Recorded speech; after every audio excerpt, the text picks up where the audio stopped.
아마 여러분들이 옆에 있는 분을 통해서 어떤 단어를 들었을 것입니다. 아마도 뭐 여러 가지 있겠죠. 은혜를 말하는 분도 있을 거고 믿음, 사랑, 또 하나님, 예수님 많은 단어를 말할 텐데 저는 이 단어를 꼽고 싶습니다. 우리 그리스도인의 삶을 통틀어서 딱 한 단어를 말하라고 한다면 부활을 말하고 싶습니다.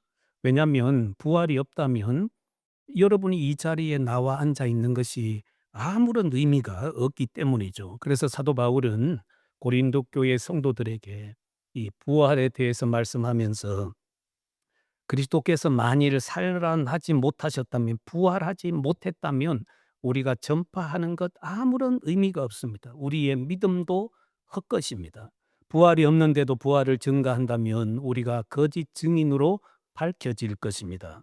여러분 분명히 기억하십시오. 그리스도는 죽은 자들 가운데서 다시 살아나셔서 잠자는 자들의 첫 열매가 되었습니다. 예수 그리스도가 처음 부활하심으로 그를 믿는 모든 사람들은 앞으로 이 부활에 참여하게 될 것입니다. 이 땅에서 살아서 예수님을 영접하게 된다면 그분은 예수 그리스도가 부활하신 영광의 몸처럼 변화되어 그리스도를 맞이하게 되겠죠. 사도 베드로와 요한이 예수 그리스도의 부활을 증언하다가 감옥에 갇히게 되었죠. 하룻밤 지났습니다. 그리고 다음 날 그들은 불려 나오게 되었고 지도자들 앞에 가운데 서게 되었죠. 베드로와 요한을 신문하기 위해 모인 사람들을 보면 관리들, 백성들의 지도자들, 장로들, 백성들을 이 지혜로 이끄는 지혜로운 분들이죠. 연세가 지긋하면서 이 백성들의 지도자의 역할을 했던 분들입니다. 서기관들, 하나님의 말씀을 필사하기도 하고 그 말씀을 연구해서 가르치는 사람들이었습니다. 그리고 대제사장 안나스와 가야바가 있죠. 이 안나스는 가야바 현 대제사장의 장인이었습니다. 그리고 요한과 알렉산더 또 그리고 대제사장의 가문이 거기에 다 모였죠. 대단한 자리예요. 그러니까 한 나라의 모든 통치자들이 모여 있는 그 자리 한가운데 사도 베드로와 요한이 서게 되었습니다. 여기에 등장하는 안나스와 가야바는 예수님을 죽인 장본인들인데 이 제자들 한두 명 처리하는 것은 뭐 그렇게 어려운 일이 아닐 거예요. 그러면 그들은 몇 개월 전에 예수님을 확실히 제거했다고 생각을 했을까요? 그를 십자가에 못 박아 죽였기 때문에 모든 것이 다 끝났다고 생각을 했을까요? 우리는 성경에서 예수님이 십자가에 죽고 장사되자마자 지도자들은 또 다른 근심에 쌓였다는 것을 읽습니다. 예수님이 살아 계실 때 내가 사흘 만에 부활할 거야. 이 말씀을 하셨기 때문이죠. 그래서 이들은 빌라도에게 요청해서 예수라고 하는 자가 살았을 때에 자기가 죽으면 사흘 만에 부활한다고 했는데 혹시라도 그런 일이 일어날지 모르니까 군인들을 좀 파송해서 무덤을 지키게 해 주세요. 이걸 요청했습니다. 그래서 이 빌라도가 이 유대 지도자들의 청을 받아들여서 군인들을 파송해서 지키도록 했습니다. 예수님은 말씀대로 사흘 만에 부활하셨죠. 무덤은 비어 있었습니다. 지도자들은 예수님이 사라졌다라는 이 소식을 듣고 예수님의 부활 소식을 감추기 위해서 군인들에게 돈을 주고 거짓 소문을 퍼뜨리게 만들었죠. 자신들이 잠든 사이에 예수의 죄송합니다. 제자들이 와서 무덤에서 예수의 시체를 훔쳐갔다고 이 거짓 소문을 퍼뜨리게 만들었습니다. 여러분 한번 생각해 보세요. 그 무덤 문이 종이 문입니까? 그 무덤은 지금 로마 군병들이 파송되어 지키고 있는 곳입니다. 돌로 무덤 문을 막았고 거기에 임봉을 했을 거예요. 누구도 그 무덤 문을 열 수 없도록 이 임봉을 해 놓았겠죠. 남자 장정이 굴리기도 어려운 큰 돌이 입구를 막고 있는데 어떻게 제자들이 와서 그 돌을 굴려낼 때 잠을 잘 수 있겠습니까? 그리고 이들이 만약에 예수의 시체를 잃어버린다면 죽을 수도 있거든요. 너희들이 왜 너희들의 직무를 똑바로 감당하지 못하고 그 시체를 잃어버려 하고 죽을 수도 있습니다. 우리 예수님은 제자들이 와서 훔쳐갈 때에 그 시체를 옮기도록 거기에 계셨던 분이 아니고 성경대로 부활하셨죠. 성경은 예수님의 부활을 목격한 자가 500여 명에 이른다라고 했습니다. 여러분, 인간의 권세와 능력이 아무리 강해도 그들이 하나님이신 그리스도를 제거했다라는 생각은 너무나 어리석은 것이죠. 이 사람들은 예수님을 죽인 지 몇 개월이 지나지 않아서 또 이 악한 일을 저지르고 있는 것을 볼 수가 있습니다. 이제 그들이 두 사도를 가운데 세우고 신문하죠. 너희가 무슨 권세로 누구의 이름으로 이와 같은 일을 행하였느냐. 자신들의 허락도 받지 않고 성전에서 사람들을 모아서 가르치고 하는 이 일에 대해서 아주 불쾌하게 여긴 것이죠. 사내들이는 두 사도가 주눅이 들고 앞으로 예수에 대해서 말하지 않겠다는 이런 소리를 듣고 싶었을 것입니다.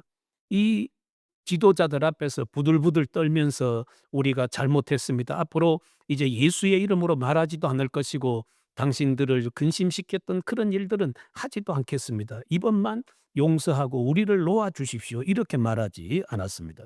사도 베드로는 두려워하지 않고 더욱 담대하여 예수 그리스도에 대해서 말하죠. 베드로 사도는 그들의 질문에 도리어 복음으로 답했던 것을 보게 됩니다. 한때 이 베드로가 얼마나 연약했었는지는 우리가 잘 알고 있죠. 베드로는 예수 그리스도가 저쯤에서 신문을 받고 계실 때 거기 모닥불가에서 한 여인이 당신도 그 당이다라는 말을 했을 때 침을 뱉으면서 나 저분 모른다라고 맹세까지 했던 사람이었습니다. 그러나 지금 사도들의 영적 상태는 완전히 달라졌죠. 성경은 지금 사도들의 영적 상태가 성령이 충만하다고 했습니다. 성령이 충만하니까 나라의 최고 지도자들 앞에서도 어떤 주눅도 들지 않고 그들의 위협 앞에 기죽지 않은 모습으로 서 있는 것을 보게 되죠. 자네 장차 이런 일이 닥칠 것을 이미 제자들에게 말씀해 주셨습니다. 내 이름으로 인해서 너희가 박해를 받고 유대인들의 모임인 해당에도 끌려가게 될 것이고 감옥에도 갇히게 될 것이다. 임금들과 집권자들 앞에 너희들이 끌려가게 될 것이다. 신문 받는 자리에 불려갔을 때 어떻게 변호할지 미리 준비하지 마라. 저녁에 너희가 종이에 써서 이 사람들이 이렇게 질문하면 어떻게 반론을 제기하고 저 사람들이 이렇게 말하면 내가 어떻게 또 대답할 것인지를 준비하지 말라. 생각도 하지 말라. 미리 준비하지도 말라. 예수님이 그렇게 말씀하셨어요. 요즘 같으면 어떻게 해야 됩니까? 저 사람들이 이런 질문을 하면 나는 그런 질문에 이렇게 답할 거야. 혹시 이렇게 반론을 제기하면 나는 또 그것에 대해서 이렇게 말해야지. 성경적으로 어떻게 말해 좋은지 그걸 다 궁구하면서 아마 막 밤새 준비를 할 거예요. 그런데 예수님께서는 명심하라고 하시면서 도리어 그 기회가 주어졌을 때 나를 예수님을 증거하는 기회로 삼으라고 했습니다. 마가복음 13장 11절에 보면 사람들이 너희를 끌어다가 넘겨줄 때에 무슨 말을 할까 미리 염려하지 말고 무엇이든지 그때에 너희에게 주시는 그 말을 하라. 말하는 이는 너희가 아니요 성령이시니라. 너희들의 입을 통해서 성령이 말할 테니까 걱정하지 말고 그 자리에서 담대하라고 말씀을 하고 있습니다. 성령께서 하시겠대요. 성령께서 하시면 인간의 최고 지혜자들, 최고의 권력자들이라도 다 꺾어 놓을 거예요. 성령 하나님의 지혜는 모든 인간의 지혜보다 탁월하셔서 성령께서 말씀하시면 그 자리에서 승리를 얻게 될 것입니다. 유대의 최고 의결 기관인 산헤드린 회원들은 사도들을 통해서 전혀 예상하지 못했던 말을 듣게 됩니다. 베드로 사도가 백성들의 관리들과 장로들 여러분 이렇게 외쳤거든요.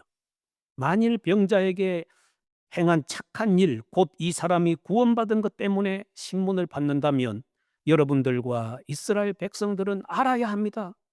너희가 십자가에 못 박고 하나님이 죽은 자 가운데서 살리신 나사렛 예수 그리스도의 이름으로 이 사람이 강건하게 되어 지금 너희들 앞에 서 있습니다. 이렇게 당당할 수가 있습니까? 이렇게 당당했습니다. 이 예수는 너희 건축자들의 버린 돌로서 집 모퉁이의 머릿돌이 되었습니다. 다른 이로서는 구원을 얻을 수 없나니 천하 사람 중에 구원받을 만한 이름을 주신 일이 없습니다. 오직 예수 한 분이면 족합니다. 예수 한 분이면 됩니다. 예수 외에 구원받을 이름이 없습니다. 당당하게 외치게 되었죠. 조금도 망설임 없이 베드로는 외쳤습니다.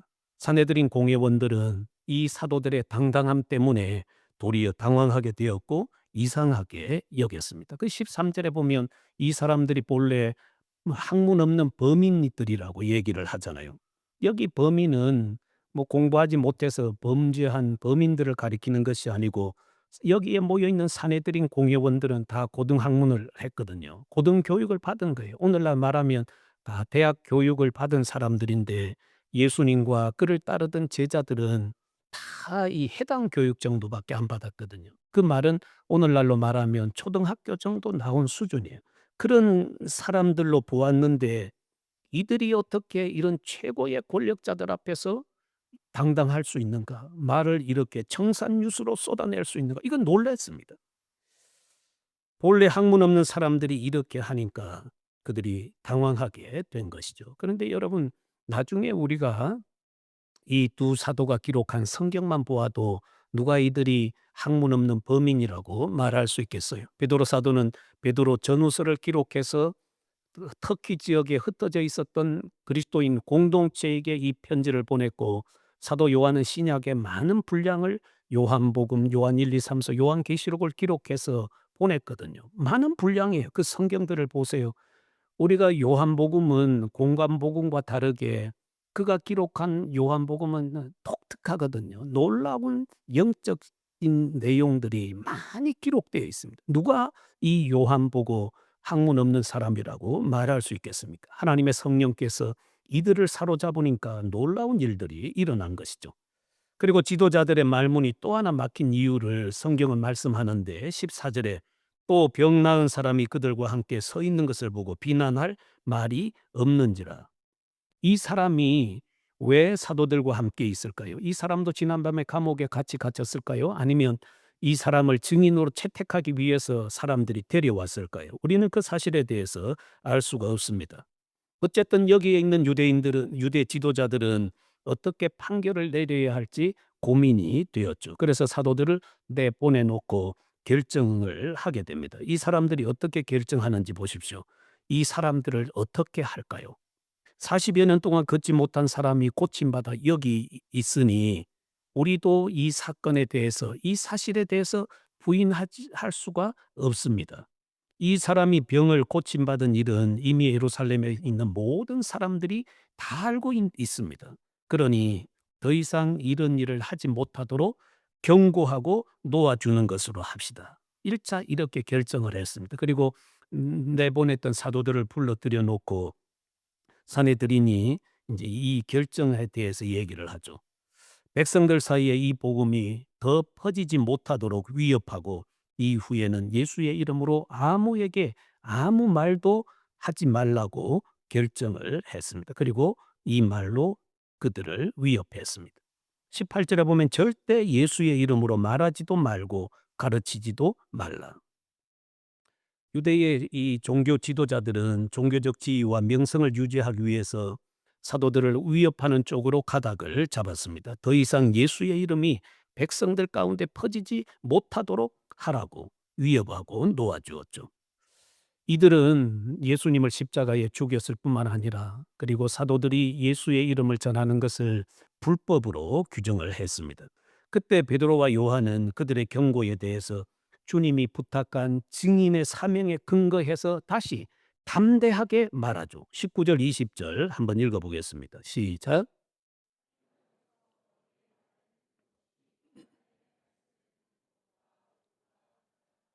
우리는 보고 들은 것을 말하지 아니할 수 없도다. 예. 여러분, 이 말에 유대 지도자들은 막 속이 부글부글 끓어올랐을 거예요. 하지만 이 사도들을 공개 재판하는 이 자리에는 지금 사람들이 많이 모여 있었습니다. 이 백성들의 눈치를 살피지 않을 수가 없었죠. 지도자들은 모인 백성들 때문에 두 사도들을 어떻게 처벌할지 방법을 찾지 못하고 다시 위협하고 놓아주었습니다. 사람들은 사도들이 노임을 보고 하나님께 영광을 돌렸다고 말씀을 하죠. 여러분, 사도들은 지도자들의 위협 앞에 기세가 꺾이거나 움츠려 들지 않았습니다. 도리어 그들은 더 뭐 담대해졌던 것을 봅니다.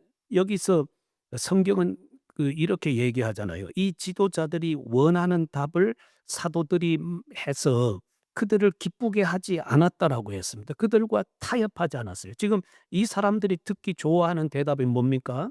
"우리가 예수의 이름으로 말하지 않겠습니다.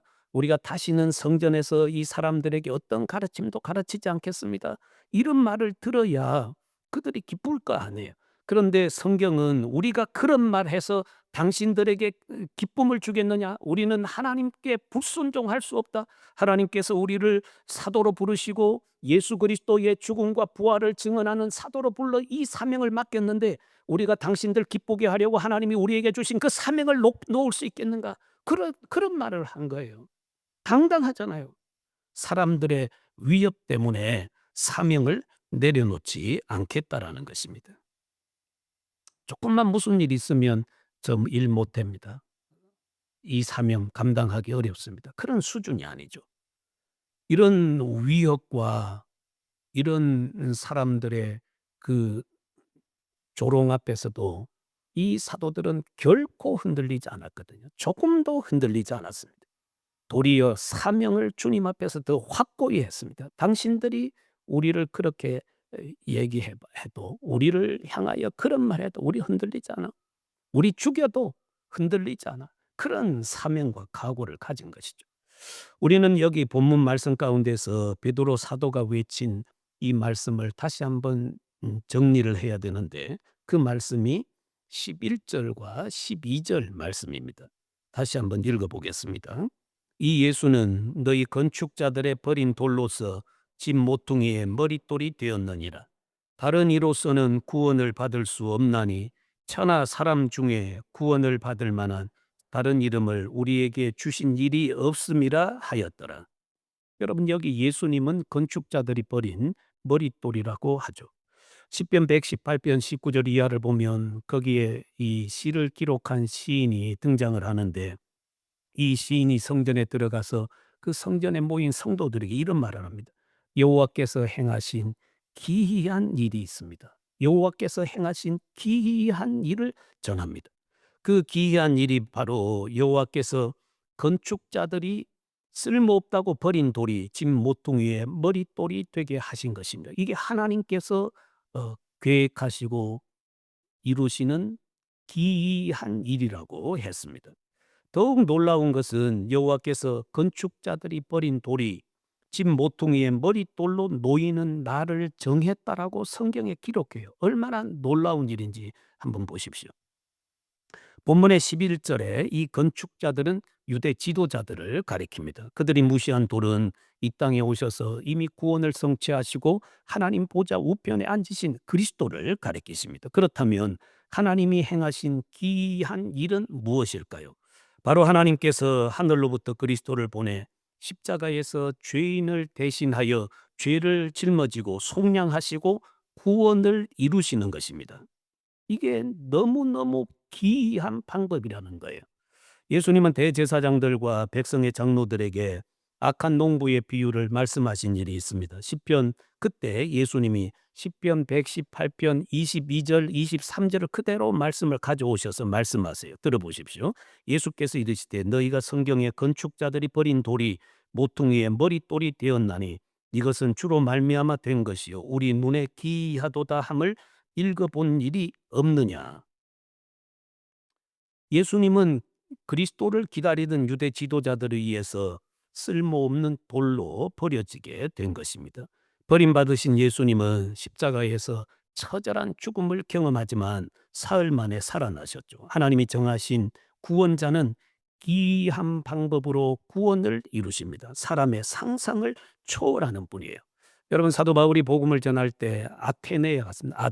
아테네에 가서 거기서 에피쿠로스 학파, 스토아 학파를 만나거든요. 거기서 철학적인 논쟁을 복음을 전했을 때에 이 철학자들이 조금 그 지식이 있잖아요. 철학자들이니까. 그 철학을 가지고 복음과 약간의 어떤 논쟁을 했던 일이 있는데 여러분, 이 철학자들이 생각할 때에 사도 바울이 전하는 복음은 너무나 엉터리 같고 좀 지혜 있다고 하는 사람들이 볼 때는 너무 어리석어 보이는 거예요. 어떻게 한 사람이 하늘로부터 와서 다른 사람들의 죄를 짊어지고 십자가에서 죽고 그분이 다시 사흘 만에 부활하셔서 하늘에 오르신 하나님이다. 그분을 구주로 믿는 자는 죄 사함을 받고 영생을 얻는다.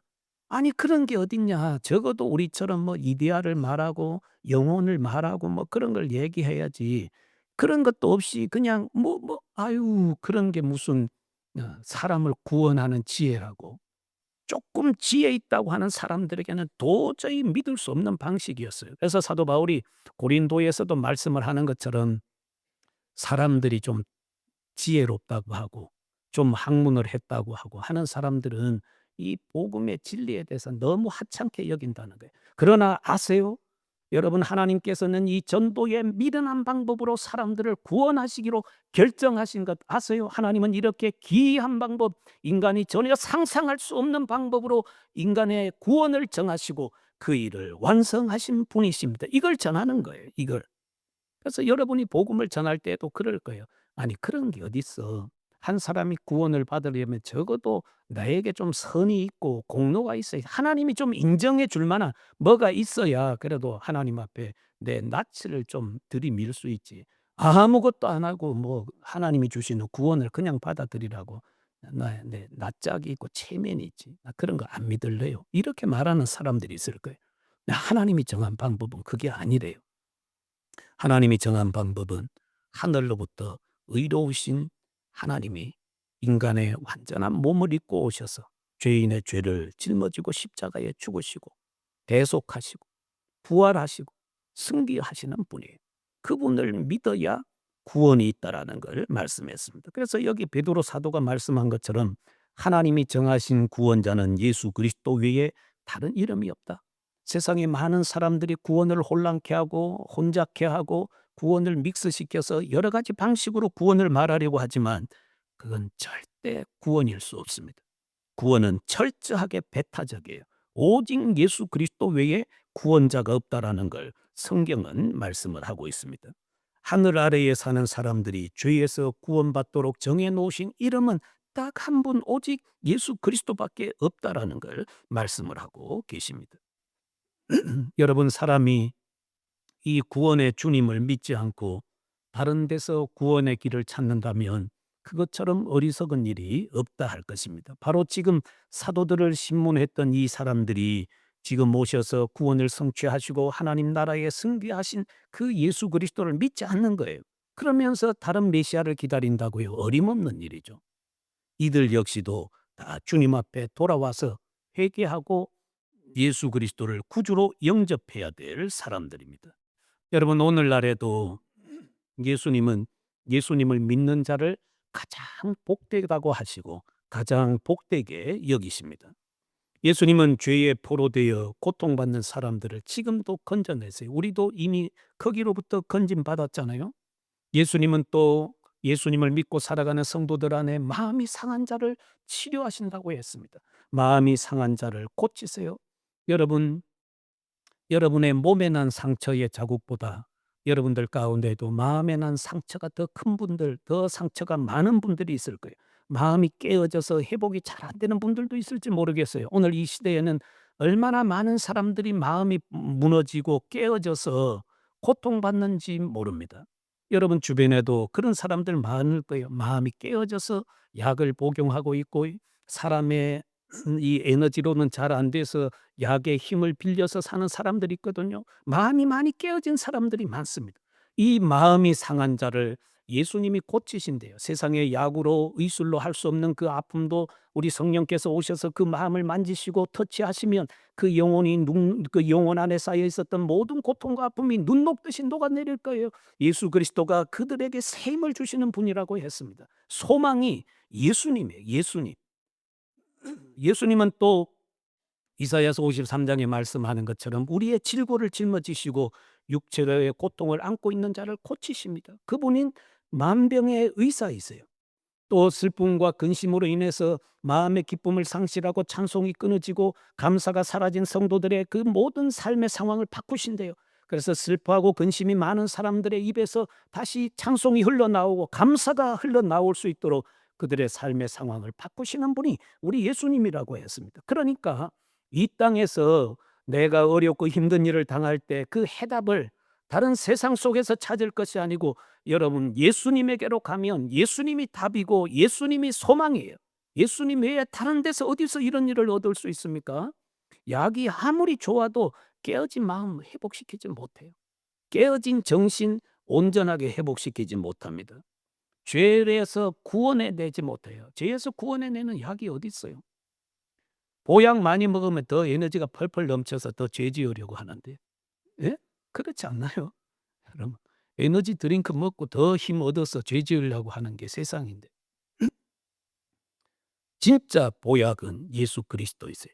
예수 그리스도가 우리의 영혼을 고치고 죄로부터 자유케 하고 육체의 아픔을 성령의 거룩한 능력의 손으로 치료를 발휘하여서 이 치료의 광선을 발휘하여서 치료하시는 분이에요. 세상에 레이저 치료 받잖아요. 이 뭐예요, 여러분? 많은 방사선 치료 받잖아요. 그러나 그 방사선으로 고치지 못하는 것도 우리 예수님은 다 고치세요. 그분이 바로 예수님이세요.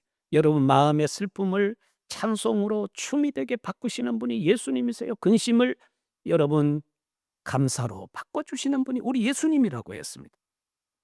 그 예수님 붙잡으세요. 그리고 간절히 기도하십시오. 그 예수님이 여러분에게 오셔서 여러분을 만져주실 것입니다. 나를 사랑하는 자가 나의 사랑을 입으며 나를 간절히 찾는 자가 나를 만날 것이라고 하셨습니다. 주님 만나세요. 만나면 거기서 해답을 얻게 됩니다. 여러분이 예수 그리스도를 만나서 이런 복을 누리시기를 바라겠습니다. 마지막으로 한 가지, 성경은 예수 그리스도를 믿지 않는 자의 불행에 대해서도 말씀을 합니다. 그리스도를 믿지 않는 자에게 그리스도는 심판의 돌이 된다고 했습니다. 베드로 사도는 베드로전서 2장 8절에서 또한 부딪힐 돌과 걸려 넘어지게 하는 바위가 되었다 하였느니라. 그들이 말씀을 순종하지 아니함으로 넘어지나니 이는 그들을 이렇게 정하신 것이라. 여러분 이 말씀 보세요. 온 천하에 예수 그리스도만이 소망인데 예수 그리스도를 소망으로 삼지 않고 다른 데로 가거나 예수 그리스도 외에 다른 것을 붙잡는 것은 결국에는 자기를 죽이는 행동이라는 걸 말씀합니다. 여기에 보면 여기 거치는 반석, 장애물은 바로 예수 그리스도거든요. 예수님을 믿지 않는 사람들에게는 예수 그리스도가 거치는 반석이 되고 장애물이 돼요. 심판의 돌이 됩니다. 그러나 우리는 그 예수 그리스도를 믿어서 그 심판의 돌이었던 그리스도가 생명의 반석이 되었어요. 우리의 평생을 지탱하고 우리가 무너지지 않도록 우리의 삶의 기초와 영혼의 기초가 되신 분이 예수 그리스도예요. 우리의 반석이 되셨습니다. 그러나 예수님을 모르는 자에게는 여전히 그분은 심판의 돌로 남아 있습니다. 여러분 이 말씀을 가지고 우리의 삶의 주변을 한번 돌아보십시오. 여러분의 가정의 부모님들, 형제들, 남편, 아내, 자녀들, 또 친척들, 주변에 여러분이 잘 아는 지인들, 많은 사람들 중에 아직 예수님을 모르는 분들이 있을 거예요. 그분에게 여러분이 전달해 줄 수 있는 가장 소중하고 귀한 선물은 예수 그리스도예요. 예수 그리스도보다 더 귀한 선물이 어디 있습니까? 예수 그리스도가 선물이에요. 그분을 전해서 여러분 주변에 안타까운 자리에 있는 사람들을 예수께로 돌이키는 여러분 되시기를 바랍니다. 그리고 꼭 기억하십시오. 예수 그리스도가 소망입니다. 예수 그리스도가 우리의 삶의 진정한 소망임을 기억하시기 바랍니다. 기도하겠습니다.